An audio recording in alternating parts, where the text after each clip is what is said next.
Hi, reception. Thank you for coming to my literacy lesson today. I've brought a friend with me today, and he's going to be helping us with our learning. Now, in our literacy lesson today, we're going to be listening to and responding to a story. And it's a story all about our giraffe.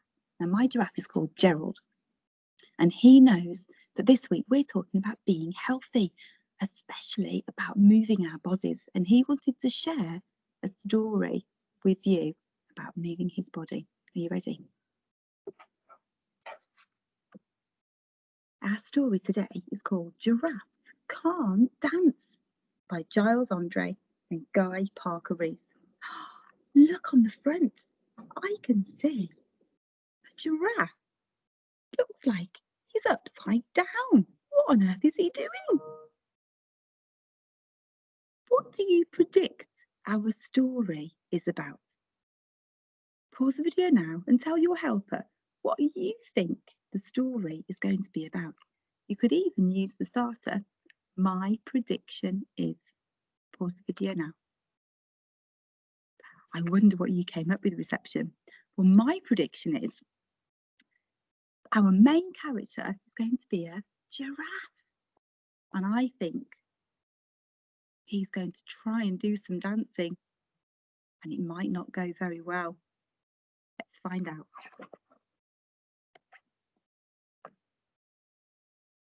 Gerald was a tall giraffe whose neck was long and slim, but his knees were awfully bandy and his legs were rather thin.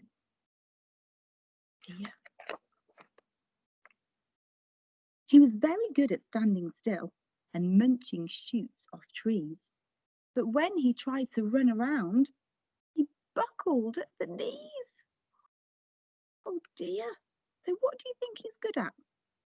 The story said he's very good at standing still and munching shoots off trees.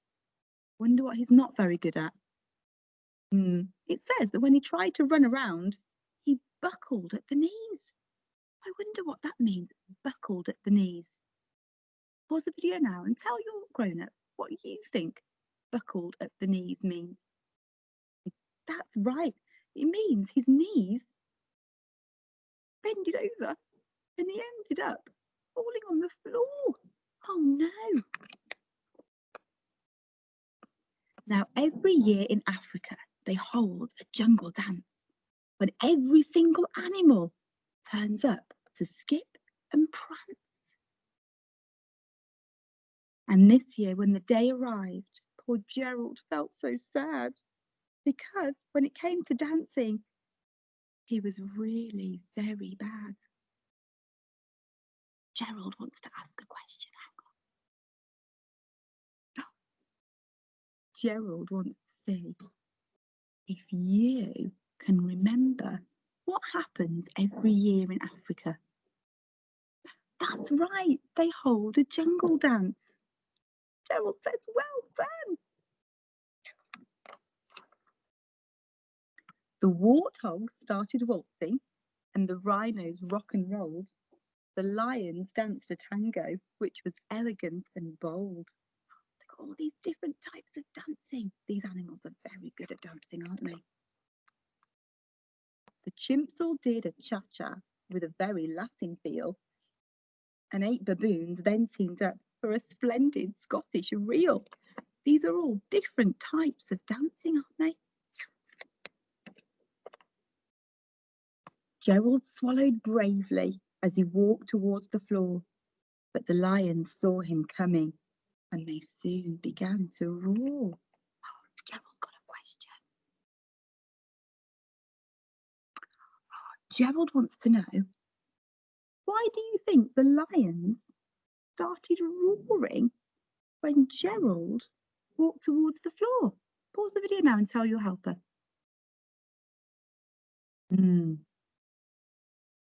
They all started roaring. Let's see what they say. Hey, look at clumsy Gerald, the animals all laughed. Giraffes can't dance, you silly fool. Oh, Gerald, don't be daft. Oh dear, So that answers Gerald's question. They didn't roar because they wanted to scare Gerald. They were roaring with laughter. They were all laughing at him. I wonder how poor Gerald felt when he walked in front of all those other animals and everyone started laughing. Can you pause the video now and tell your grown-up or your helper how you think Gerald might have felt? Let's see what Gerald says. Gerald said that he felt incredibly sad, but he also felt really silly. He didn't feel brave anymore, and he felt like running away. He didn't like that everyone was laughing at him. Poor Gerald.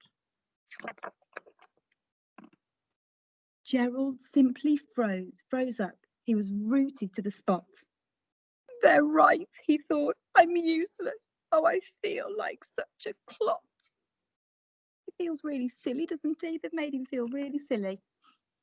So he crept off from the dance floor and he started walking home.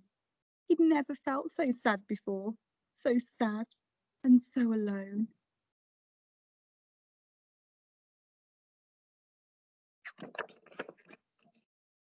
Then he found a little clearing and he looked up at the sky.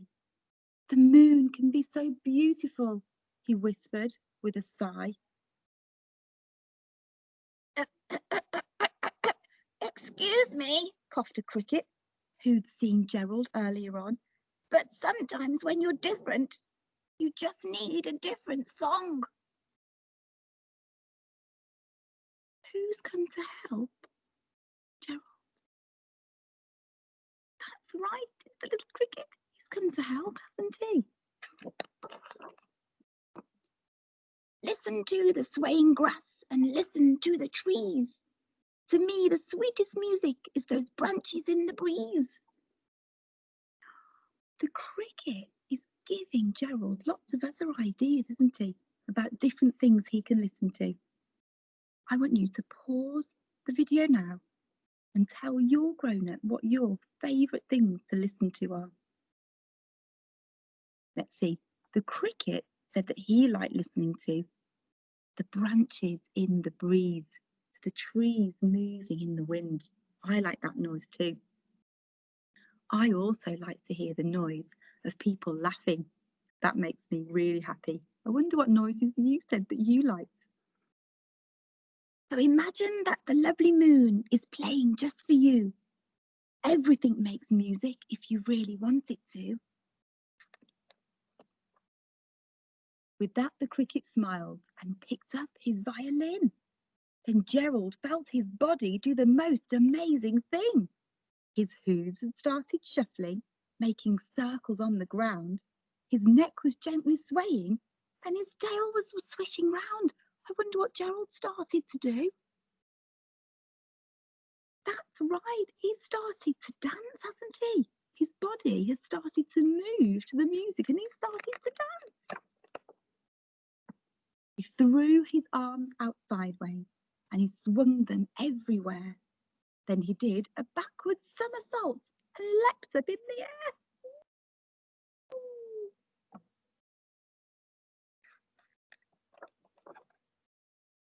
Gerald felt so wonderful, his mouth was open wide.